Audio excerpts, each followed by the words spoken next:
It's a brand new day, brand new opportunities, and a fresh episode of Smell the Coffee with your two favorite darlings, Aina Raisa Kaya and Diana Master.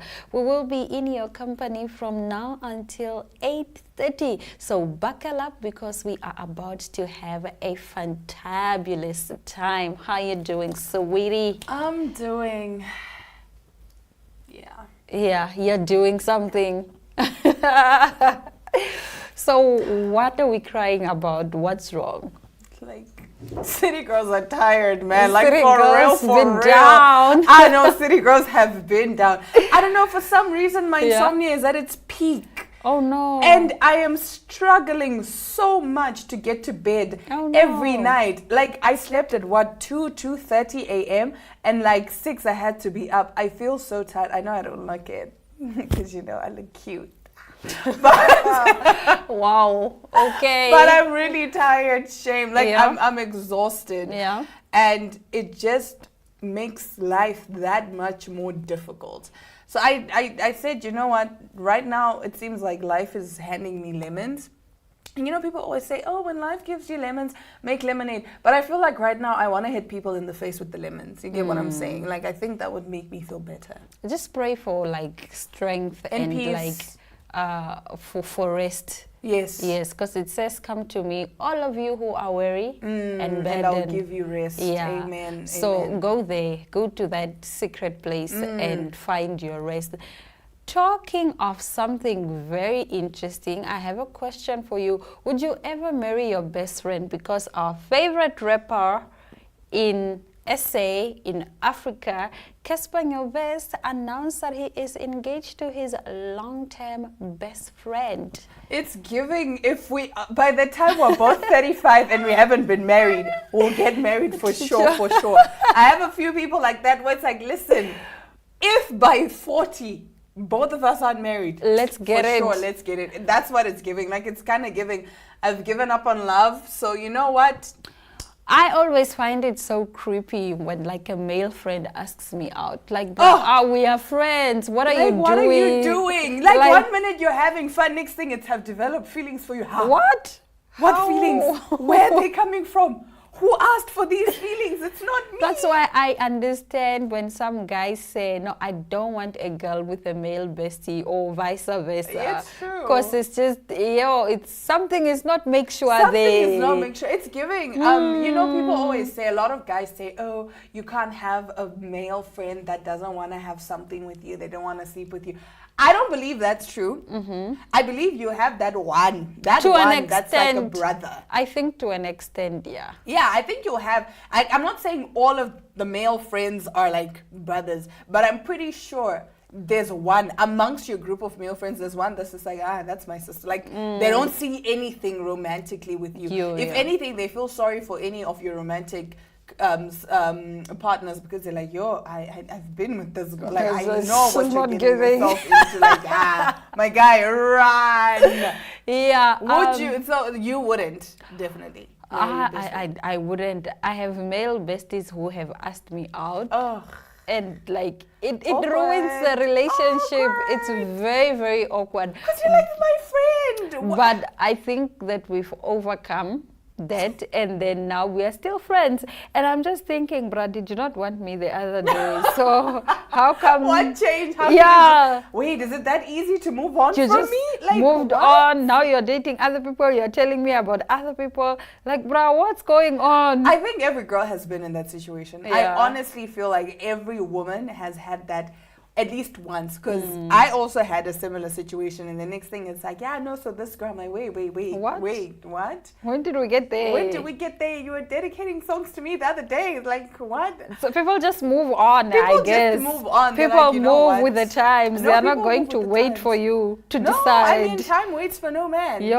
Time waits for no man. It's but so I weird. don't like it when male friends confess. Don't do that. How will you know? People must shoot their shot so they know. Are we on the same page but like, or what not? gave you the impression that maybe, just maybe, I like you romantically? Because now it's awkward. Now it's like, and one thing about me, I can't turn people down. Like, it's kind of like, I'm like, you like me? Well, right now I'm not looking for a relationship. The moment The you with try, you is silent. I'm not looking for a relationship with you. That part is silent. But it's like you I don't know, wanna my hurt your last feelings. heartbreak. You I'm know, really still I'm still recovering. recovering, and I don't want to hurt you. I don't want to bleed on someone who didn't cut me. Make it Let me seem- tell you something right now. If you ask someone out and they give you an explanation, no, it's a no. It's a no. It's a no. It's a no, and it's a possibly never gonna happen. It's a no. If they just say, yeah, right now, Move on. That means no. Move on with your life. Move on. Just go. Don't even wait. Getting your hopes up, hoping that, okay, maybe not this month, next year. Never. It's done, sweetie. Just find someone else. Yeah. Find someone else. But yeah, let us know, what do you think? Would you date your best friend? Is there a best friend that maybe you want to confess to? If there is, please don't do it, just in case they reject you. But please do let us know in the comments. We'll be right back with our top stories.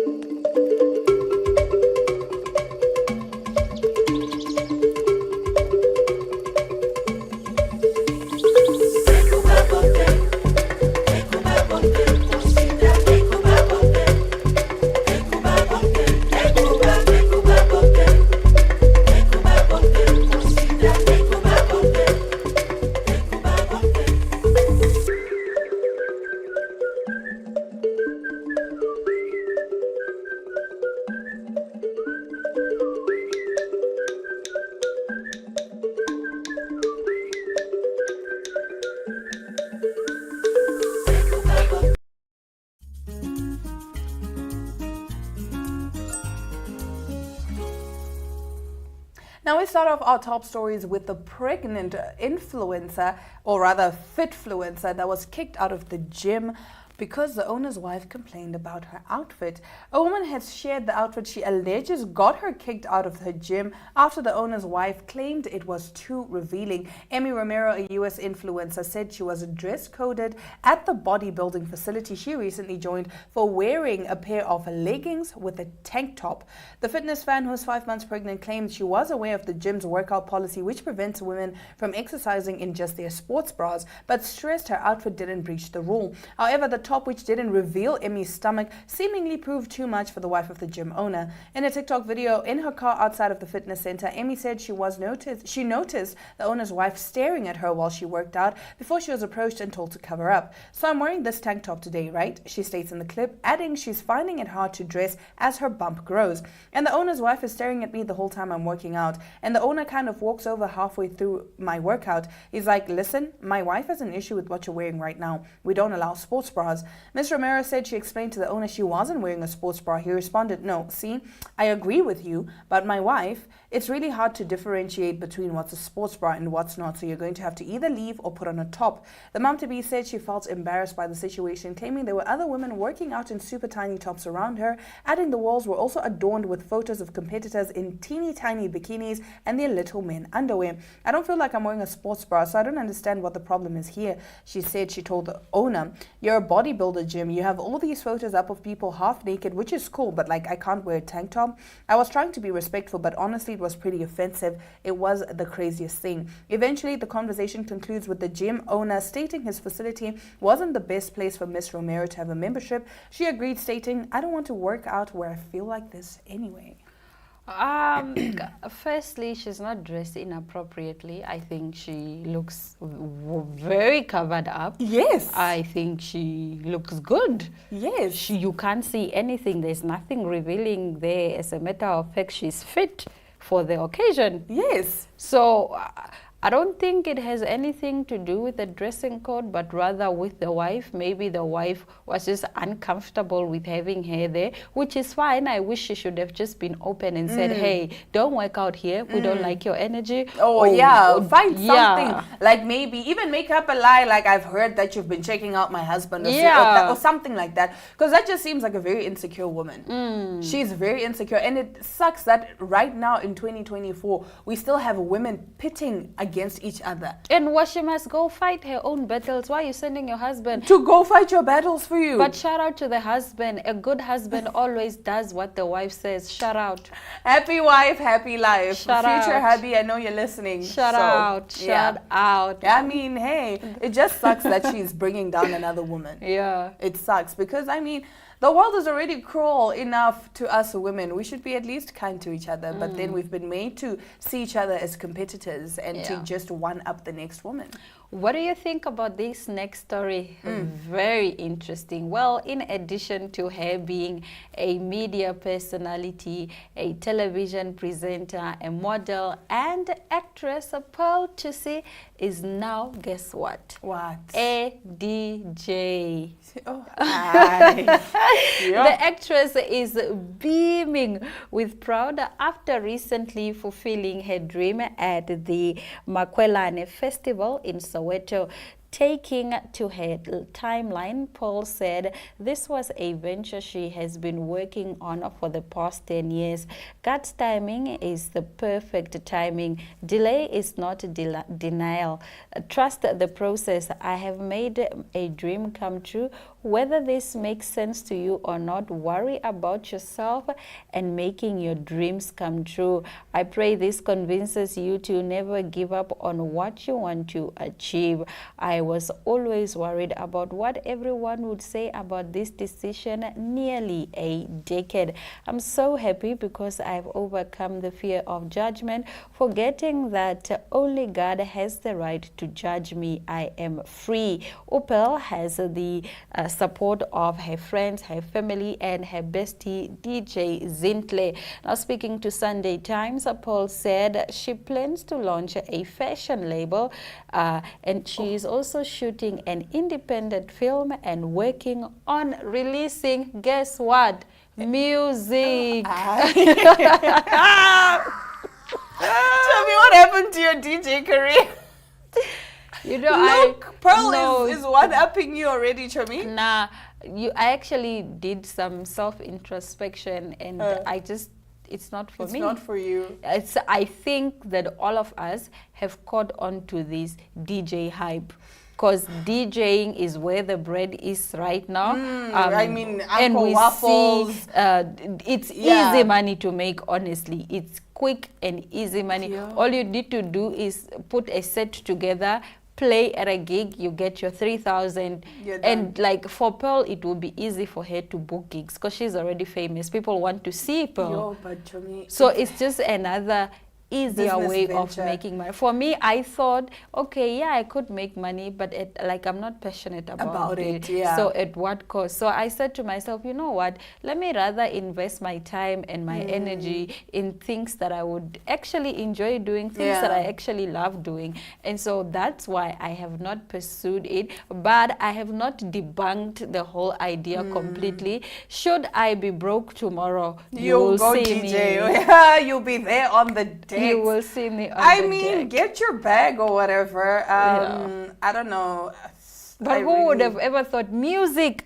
Hey, banna. I know, but that's the thing. Once you're in the entertainment industry, You gotta can do everything, yeah. Watch me drop my album soon. It's true. I will have ghost writers. I was told that sometimes, like, you know, sometimes when we do like the youth shows and we're running out of time, and they're like, you need to speed it up, you need to speed it up. So now I have gained the nickname Twister because I apparently read very fast. So I'm just now thinking, if there are any ghostwriters that would like to write raps for me out there, I'd be willing to Twister get into is it, you know? Available. Twister is available. Just do the thing. Next thing, Chami, I'm there on the Grammy stage rapping. You know what? You never know. And like all skills are acquirable. Yes. You can actually absolutely get whatever skill you want. If you put your Exactly. mind, bruh, you can And learn your how money to to sing. it. You can learn how to act. Everything. You don't even need to be born with talent. These things, you can learn them. You can learn as long as you have money, a little delulu, and the audacity. You can make your dreams come true. That does bring us to the end of our top stories. Now, yesterday we were talking Lucas, and today we are still talking Lucas, and we're talking to the main antagonist of the film, who goes by Oscar, and he plays Samora in the film. Have a look. Hallo, Namibia. Ons is by die kus en ons is lus. Terwyl by die East Rashad. Okay. Okay, so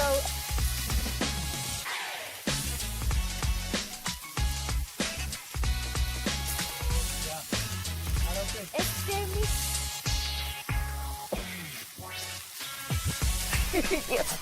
Please, today you make sure that we are fed. Sorry, ekasi.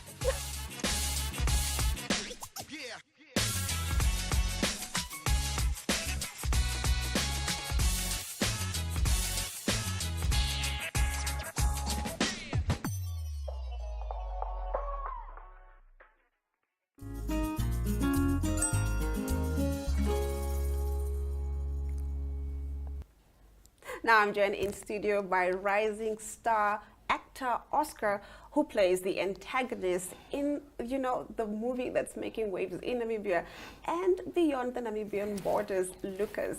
Good morning, and how are you? Good morning. How are you? I'm very excited to be interviewing you because I love, the movie. I saw the trailer and I'm so excited to go watch it. And now I get to see it, next to the antagonist. Yeah, the one and only Samora.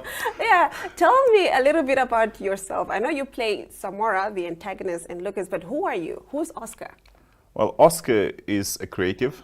I'm a film student, so I'm in my final year at Namibia Film School.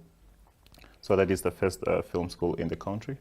I basically study all aspects of film, production, writing, but I mostly like to write and then act, not really on the whole editing stuff like that. Yeah, that's basically what I do. And now, I act, I can now say that I'm well known for my role. Yes, you're a rising star. I mean, I can't wait to see, you in more stuff. And you briefly mentioned this off camera, that there's also more work that we can expect from you in the coming months. So that's exciting. Now, can you tell us a little bit about your role in Lucas? You acted as Samora, the antagonist. Yes, Samora, the antagonist. So basically, Samora grew up on the streets. He had a very rough childhood.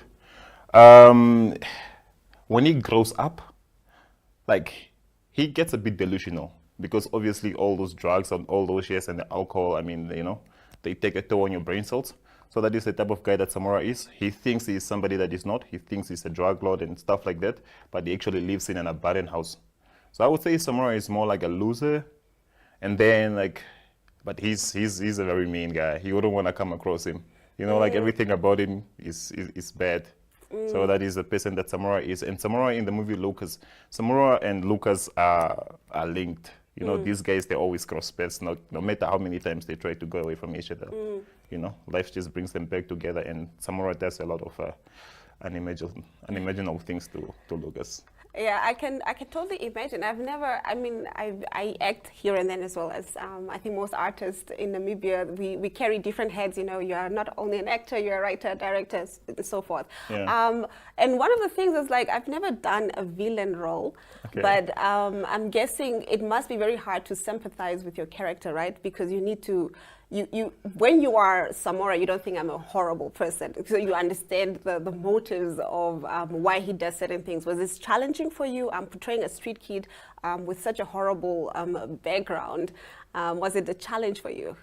The funny thing is, I always thought I would play the good guy. But so far 3 roles, I've always played the bad guy. So I'm just So you have it in you to just be the villain. Yeah, but for this one, Philip, the director, told me you have to be crazy. You have to give it Joker vibes. So I'm just okay. So I do it over and over and over because the rehearsals took very long. You're just trying to get into character. You're trying to come up with this guy. How does he talk? The way he carries himself and stuff like that. So it was a bit of a challenge, just getting to learn the street language and how the people, how the street kids talk and how they behave and everything of that nature. And on that note, actually getting into the next question, what was your actor process like? Did you do interviews? I know that the director mentioned in another interview that is also going to air here, that you guys, the production actually did a lot of research on the story before, scripting it. So for your character, did you go out to just, have your own personal research for your character? Or what was your actor process like? No, my acting process was basically, first of all, I had to audition just like everybody else. And then, it was not easy getting this role, first of all, because they have to get a younger version that looks like you. Because, there is a younger Samora I'm the grown-up version. So, and then obviously, like, I came back, and then, you know, over and over, and like, okay, they picked me. And then I had to come back over and over for the rehearsals. How do I say it? I think it was just the rehearsals that took really long. I think, like, you know, working with the other actors and stuff like that and rehearsing all these scenes over and over, and it's like it drains you, like it takes up a lot of energy for you to be an actor. But overall, it went smooth. I mean, I worked with other amazing actors as well, and you know, I think acting is like you feed off each other, so it's a give and take. And I think it's also highly commendable. You know, for film, most people do not like to rehearse, especially intensively, like what I hear. So it's commendable on the director and the production team, you know, to put you guys through that process so that your portrayal, by the time you guys film, is very authentic because you are now, you know, sipped into your characters. Yeah, and the other thing is, like, you know, about this character, it's like I'm playing this villain, and then, but like, you find out in a way that you're actually like being that guy. So just like, oh, I'm doing all these things and I like it. Somewhere you sympathize something with him. You understand why you had to something. do this. Another aspect, I know that you guys are tackling, you know, a very deep and sensitive topic, you know, the street kids. When you were filming this or during the production, what aspects were challenging for you? Maybe understanding the way of life, or just for you as an actor, just, you know, getting into that character as a street kid?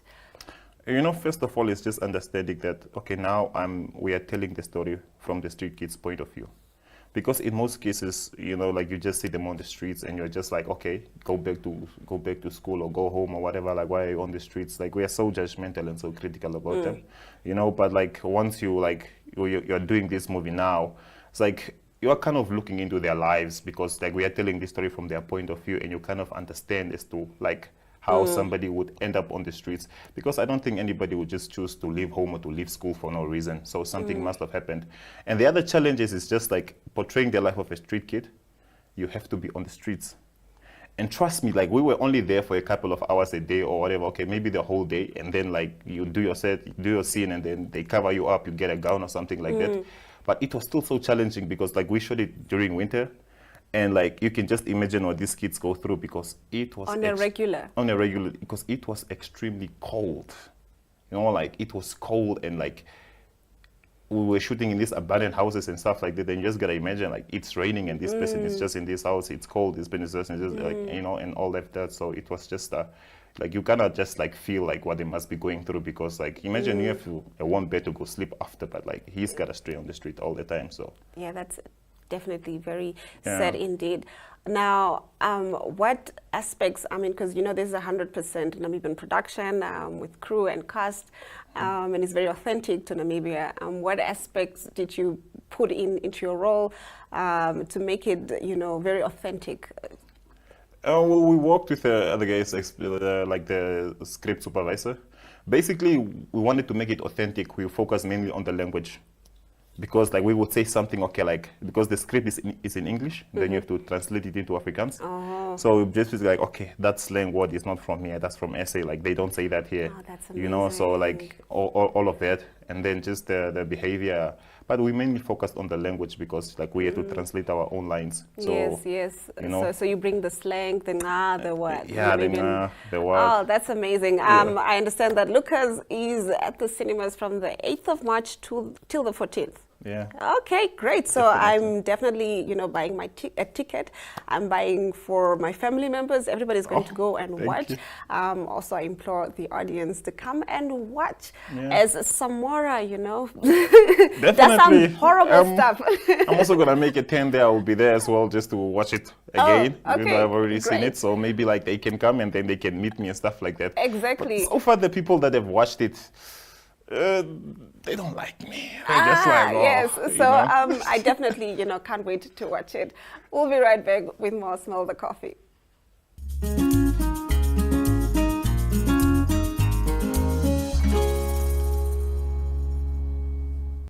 Lucas is definitely a movie for the books. I don't think you'd want to miss it, because if you miss it now, I don't know when next you'll be able to get a chance to watch it. So please do go check it out in cinemas. Let's support local, man, because local is lekker.